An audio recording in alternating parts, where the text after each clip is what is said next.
O si General Torre, umattend sa activity ng Liberal Party. Hmm? Anong ibig sabihin nito? Unang-una, political party ang Liberal Party. Umattend siya doon, ibig sabihin may political na color yung pag-attend niya.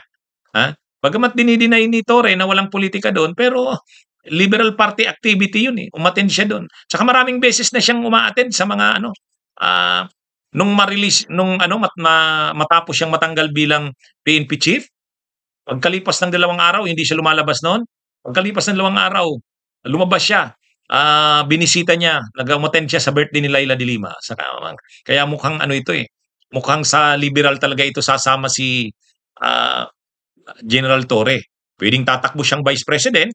Sabi ni Trillanes, Risa Hontiveros sa Torre. So pwede yan. Bayan si Risa, LP naman si Torre. Pwede yan.